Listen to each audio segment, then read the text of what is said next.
On this week's show, a property shortage. Which UK regions need more rental properties? And we're going to be answering all of your questions in today's Q&A session.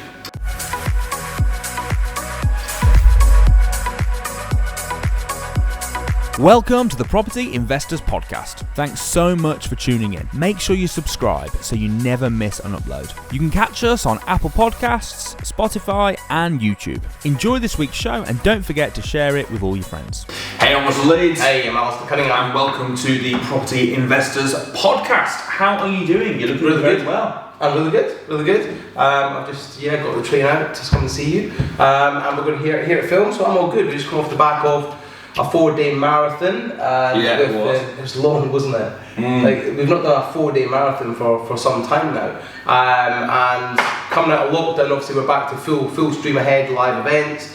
And we had an amazing 4 days last week in Walsall with the FFI Deal Finder Extravaganza. I had a deal sale masterclass. And I know that all the feedback has been raving. They loved it, absolutely loved it. And I know people are making money off the back of it already. That's great. I've had people message me saying they've got money in the bank and they're doing deals already. So like, it's just crazy results. So good. Awesome. Have you done anything exciting outside of property?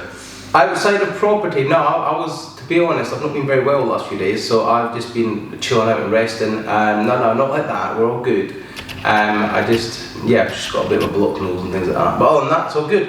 Nothing infectious. Nothing infectious. Oh God. No, it's all good. Nothing exciting. However, I did. You know Mohammed Allah. I do know. Yeah. You know how he's moved into, which is something I've wanted to do for some time now, but he's done it. He's done it recently. You know, he just bought a motorhome. He hasn't moved into it, though. No, he's not moved into it. He came to an event in it last week. Did he sleep in it while he was there? He parked outside the hotel car in the hotel car park and he slept in it.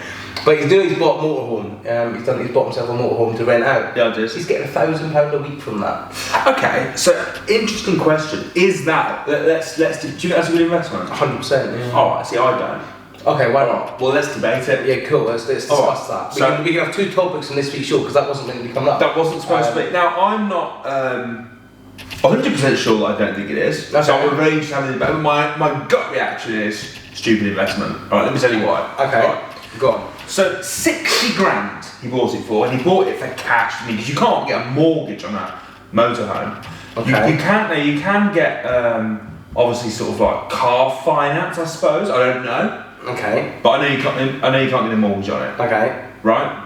Wrong, but okay. You got a mortgage on it? No, but you ain't got a mortgage on it, but you can get finance on it. Of course you can get finance, but I'm assuming it's more like the equivalent of car finance. No. So how does it work? Okay, well it's the same. It's any lending. You get commercial based lending based on the fact you want to rent it out. Yeah, but you're not going to get a 25-year lease. Not 25 year, no. His payments on that will be £500-600 a month. And how much do you put down? 20%, probably 12,000-15,000, something like that. So 12,000-15,000. He'll be able to finance that over a longer period because it's seen as a commercial vehicle, not a residential. It's seen as a commercial vehicle, not as a private vehicle. Okay. So he's putting down about what, 12.5? I would say he put down maximum 15k. If he bought it outright, okay, which I agree with. That's a stupid way to do it. But what I would do is I would put the deposit down and pay the monthly payments. Because he's renting that out for £1,000 a week, so it's £4,000. Okay, but let's say then. Let's look at it if you were doing it the smart way. Yeah. Right. So you get a 15 grand deposit, and then you pay 45 grand, which is left, over what period? Probably of time? 7 or 8 years. I know you could get commercial lending on it in the sense of commercial vehicle lending, and I know that can go up to 15 years, depending on the vehicle, depending on the value. I would also guess it would be more like about 7 years. Yeah, I think it's 7 years. I think it is 7 years. That's what you would commonly get. Right. So you got 45 grand. Yeah. And that isn't going to be mortgage rates 3% then, is it? No, I don't know the rates. I don't know any of that sort of stuff. But let's just say it's 6%. Do you reckon? It'd be on commercial lending, not commercial vehicle lending, which is going to be a little bit. Okay, fine, even 10%. All right, 10% per annum. Perhaps, I don't know the rates. So let's say it's like £4,500 in interest, would you say maybe? Perhaps, yeah. Perhaps. So divide that by your 12. We clearly don't know anything about this. We don't. But okay. But let's say it's £375. Yeah. Right. But your £45,000 on its own. Let's say you just paid up to £45,000 for a start, right? So divide that by 7 years, and then divide that by 12 months. So you're looking at about £535 plus the interest. Plus any interest. So about let's say, even if you said this payments are £1,000 a month, which would be fair, which would be reasonable. Not reasonable, but that seems a fair amount. Okay. So £1,000 a month. So you put your £15,000 down, and then you're paying £1,000 a month, right? And in all fairness, he is renting it out for £1,000 a week, which is very good. Yeah. I'm sure that it would be an okay investment, because let's say over the time you can't assume a 100% occupancy. No. But you probably could assume a 70% occupancy. Would you agree with that? I know. I agree. Yeah, probably if not higher. I'll tell you what, I know quite a few people that do this. I know one guy that's got probably 40 motorhomes that he rents out, and they're. If you ever tried to book a motorhome, hard to book up. They're very There's hard going to be gaps, there's going to be days in between where. But most of them do weekly hire. You can't just hire them for 2 days. No. Most of them do them for like a week at a time for this to stop this day. Should we say 75%? Yeah. Right, so you grand a week times. Is that a grand a week all year round? Yeah, okay. At least. Grand a week times 52 grand times 0.75. So you might be making about 39 grand income off it, minus your grand a month. Take away 12. Take away 12, 1, 2, 3. So you're looking at about 25 grand a month. But then you've got, so as much as I agree it's a good investment, I think it really is, because there's no single let property that's going to make that for you, for the investment. Not really. Well, you do not a single let, but if you had 15 grand to put into a house. Yeah, but you're doing this as service accommodation. He's running that service accommodation. That's what he's doing. So you can run a house. Here's my point, right? He's taking a different take on it. So you could buy a house for 15 grand. To be fair, you probably need a little bit more than 15 grand.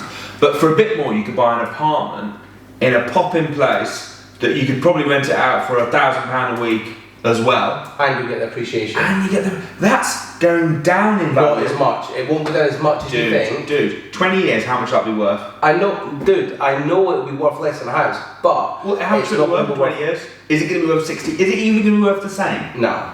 Is it going to be worth far less? It's going to be worth at least 50% less, at least. And whereas the house will be worth 50% more, at least. Probably double, yeah. In 20 years, yeah, I guess a lot more. So I agree. It's got its pros and cons. I agree. Houses are the best investment, 100%. But like that's not a bad investment because it will make a lot of money. It's not cash flow. Bad investment. And this is what the thing is. You know a guy. Matt, his name is Ashley's friend. They've got parks of these things, and they're making a killing from them, an absolute fortune. Yes, they're not going to go up in value, and it's a good appreciation. It's a good business. They'll generate a lot of cash. It's a good business, and if you've got a deal where you can buy, I mean, I'm sure it's easier to buy that than it is to buy a house. I would have thought. I don't know. Yeah, probably is because it's not mortgage. It's vehicle finance at the end of the day. Whenever I've got a car on vehicle finance, and I mean, even like our cars are worth more than that. Yeah. So you could definitely argue that that's a worse investment. But if I was buying my car, it's always been a really quick process. Whereas buying a house is never a quick easy. So I don't know what. I mean, Mohammed Allah's done a video about it. Check his Facebook or wherever, you'll see it. But I don't know what his real motivation behind buying it was, because a lot of people buy motorhomes like that for the purpose of they use them themselves for like a month a year, and then instead of it sat up for the remainder of the year, the other 11 months. What they do is they rent them out. Yeah. So he might have done it for that basis. I don't know. Well, it all depends. I mean, listen, not everything is always about what's the best investment. If you enjoy having a motorhome or whatever, there's other things to factor in as well. Yeah, I mean, he has been to the last 2 events with it, and him and a few of the other delegates have stayed in it because it sleeps 6 people. But it did look very nice. Yeah, it does. So it's got like a king size bed. Yeah. I saw the video with Samuel. It did look amazing. And it's not a bad investment at all. I would just personally rather buy a house. A house. Yeah. Personally. Well, look, it's about being creative and having a different take on things. He's obviously had a different take on it, and he likes it. I mean, if he wants to go away in it 2-3 months a year and enjoy himself, crack on. But I do agree with you. It's just pros and cons. it's just a gift thing. You've got to be a bit more, if there's a lack of decent quality, affordable apartments that you can buy at the minute, then I don't know. He bought that. That was his take on it. Also, we don't know the exact figures and how it works. You know, it's not our area of expertise. It wasn't even what we're supposed to be talking about on the show. No, it just came up because he's got really creative about ways to make money, and that's what he's doing at the minute. So perfect. So comment below. Would you rather buy a motorhome or a house? Oh, who's got one and who's making money from one? It's true. Yeah, it's true stuff. Right, so let's get on to the real topic of this week. So we're looking at a property shortage. UK regions need more rental properties. This is a news article from Property Investors Today. Yeah. A disparity between property demand and supply has risen across the UK, and this has created opportunities for buy-to-let landlords to invest in regions around England. The shortage of stock in the current rental market was recently analysed by Squire Property Investment, and by examining the stock levels of private rental homes in each region and comparing them with the number of available rental listings in the same area. So they're able to accumulate a list of regions, and it might be of interest to... Yeah, so where are we seeing a shortage at the minute across the UK? I mean, I know it's pretty... The markets are very buoyant at the minute, and also there's very a lot of tenants moving. So whereabouts are the hotspots? Well, approximately there are 4.7 privately rented homes across England. Just 4.7. 4.7 million. All right. Okay. And out of these properties, 3.6% of the national total. Does that surprise you? Yeah. That does surprise me. That's nothing. So only 3.6% of the properties on the market are rented accommodation. 3.6% of the national... No, he misunderstood me. 3.6% of the national total are on the market. Ah, fine. Right, okay. I'd be interested to know, of all the houses in the UK, how many of them are owned by landlords and how many of them are actually rented accommodation as opposed to owned. That would be interesting. That's an interesting fact. So how many privately owned versus how many... Well, I would have thought it would be... I don't know, actually. I don't know. I'd love to know that statistic. I'm going to have to look it up. Just to see. What do you think it would be roughly?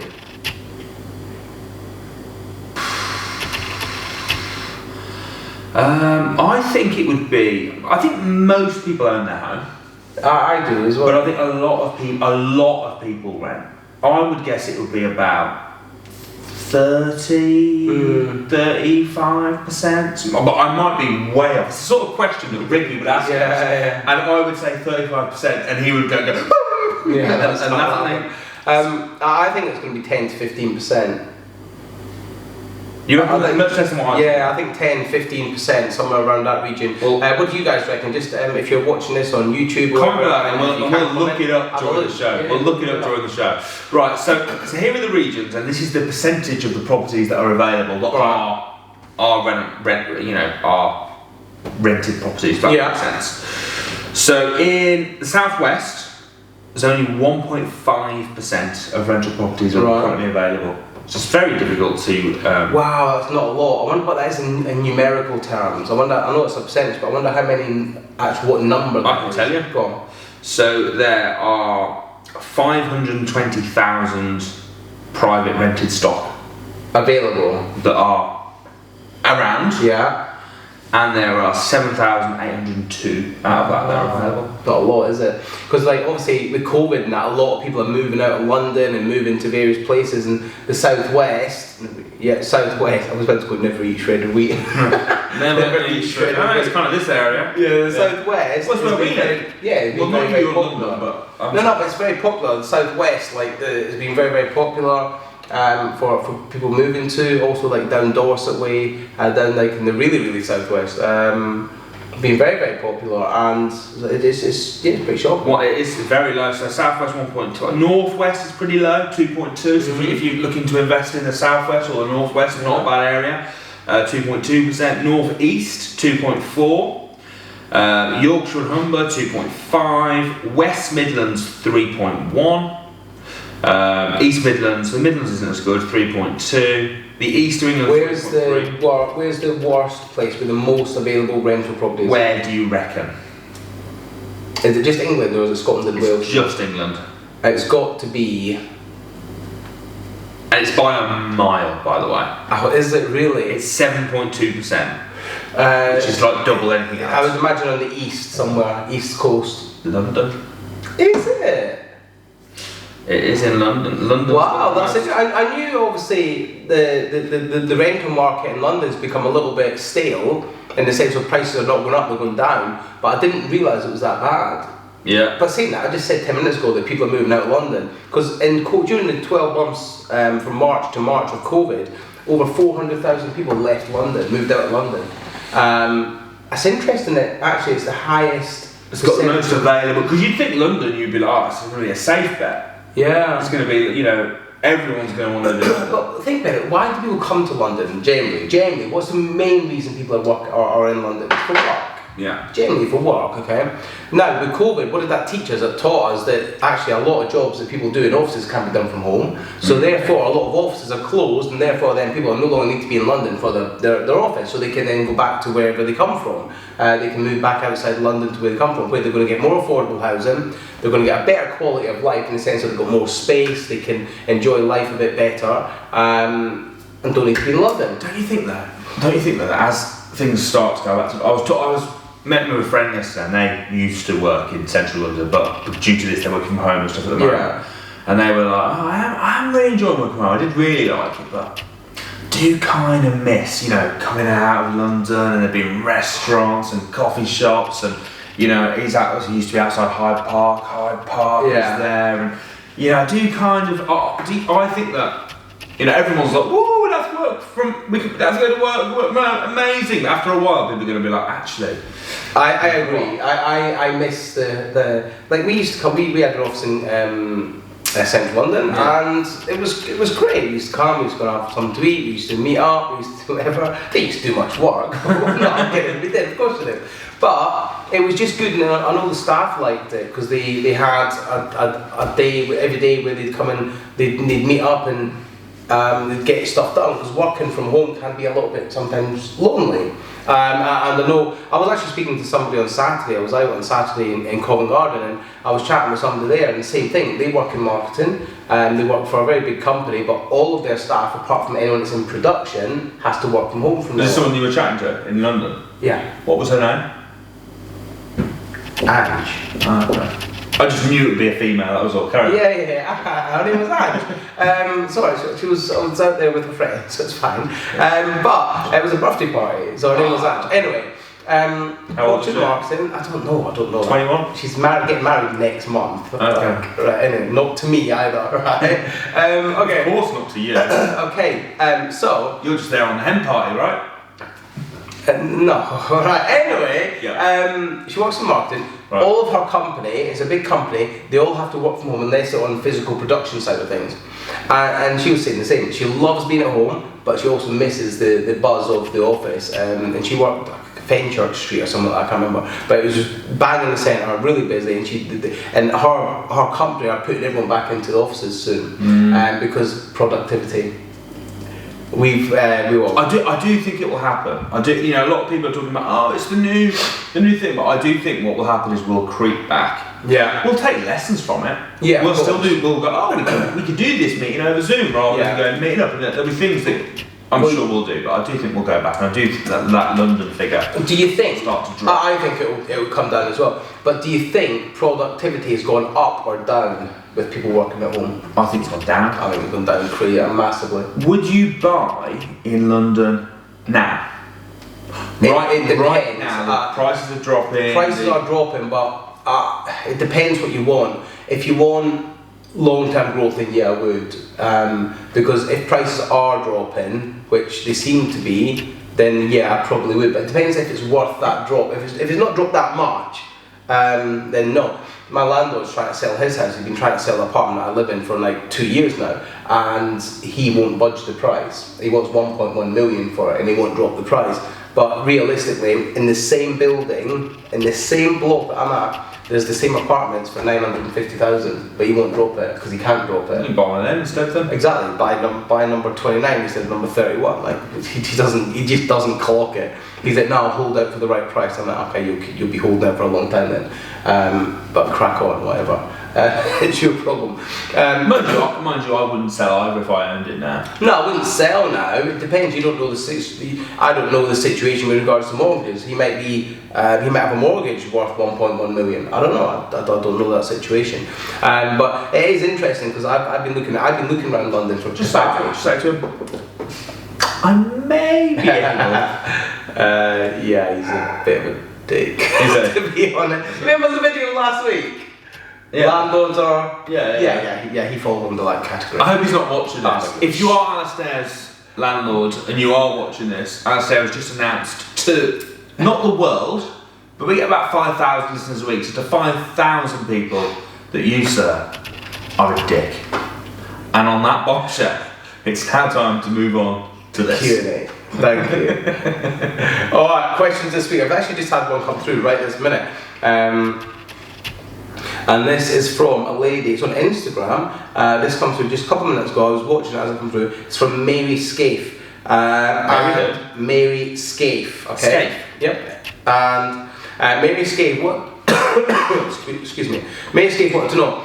She's currently, not currently. She is an American lady. She's not currently American. She is an American lady. Well, you say that, but you've seen people change national teams now. You've got people playing for Scotland that used to be English, and we've got people, oh yeah. Hold on, let me add this question. Most of your team are English cast-offs. You realise that, right? Is that why they suck? Yeah, they're like English. Anyway, Mary Scaife, right? She's currently American, as she said. Maybe she means she's currently living in America. And the question she wants to know. Did she put she was currently American? She put she's currently American. She's currently US. Okay, so maybe she means she's currently living in the US. Right. Now, she wants to know if the skills that we teach in the UK are transferable to the USA. What's your answer to that? Yes, 100%. Property market's the same across the world. Okay, people still need places to live, we still need houses, we still need land. Okay, so the only difference being is local rules, legislation and local demand. So all you need to do is familiarise yourself with the local laws, the local rules, and then make sure you play by their rules. But fundamentally, property is the same. You buy a property, you buy it below market value, you then rent it out for higher than the mortgage payment, and you keep the difference as profit. If you can use service accommodation or whatever it's called in your area, then crack on and do that. But just understand the local rules, that's all you've got to do. But yeah, fundamentally, property is the same across the world. Yeah, you got any questions? Cool, I have, because this one's come through from Waldo Lifting. Waldo Lifting, that's Waldo Lifting. I don't see where he is though. Where is Waldo Lifting? Where's Waldo? Where's Waldo? We've got Hi Russell. I've been listening to your podcast throughout lockdown, getting myself into the property game. Do you roll anything on offer? Anything like mentoring? I'm already in the market for properties in my chosen area, but I'd like to work with a successful property investor. Is this something that you or someone in your team would be able to offer? Cheers. Waldo Lifting. Well, both myself and Alastair, Waldo, are actually part of the Samuel 365 mentoring team. So, I mean, we basically offer unlimited mentoring. You can book in a phone call, you can speak to, I mean, there's a few of us in the team, so you're not sure who you're going to get. You speak to one of the mentors, that we're all as good as each other, and we'll basically answer. Well, he reckons he's better. and we'll answer your question, whatever it is. You can book unlimited calls and speak to a property expert at the drop of a hat. On top of that, there is a weekly mastermind session as well, which is done over Zoom, and it's only 95 quid a month. So for 95 quid a month, you can get access to us whenever you want. Unlimited. Pretty banging, really. We even did, and we didn't personally, but some of the team even were doing calls on Christmas Day. I know, I found that out afterwards, and I'm like, that's commitment, isn't it? I think it was, they claim it was commitment. I've got my suspicions that they just forgot to book the day off in the diary. Okay, so what happened? And then they saw the call, but, oh no. And they got to do it. Two choices now. Number one, pull my face and look like a moaning Minnie. Yeah. Or number two, pretend that you didn't care and that you were that committed. On Christmas Day, just to get the credit. That's what I'm leaning. What do you think they've done? What do you think? Write it in the comments below. Now back to this whole thing you were talking about before that question about these people changing teams. What's that all about? Changing teams. You said half the Scottish team are English cast-off. Yeah, that's right. Is it really? That's true. So basically, you can so I could play for Wales, How come? Because my grandparents are Welsh. Oh, so okay. So if you didn't get accepted for England, you can go hang about and go and play for Wales. Correct. Oh, okay. So quite a lot of the Wales, I think it was the captain recently, was a guy called Ashley Williams. Yeah. That's from Wolverhampton. Okay. Scotland's the same. So quite a lot of, because the Scots aren't very good at football, right? You go, oh, they're not good enough for England, but they're more than good enough for us. Hold on. The Scots aren't very good at football. What was the score between England and Scotland? I think we got to the final. What was the score? Just in that one match. The one match that England played Scotland. You can't judge it by a match, right? It's like saying in that 1 second we scored a goal, therefore we're the best. No, in that one match, what happened in that football game? You beat us 0-0. I did. We did actually beat you 0-0 because that is like a win for Scotland.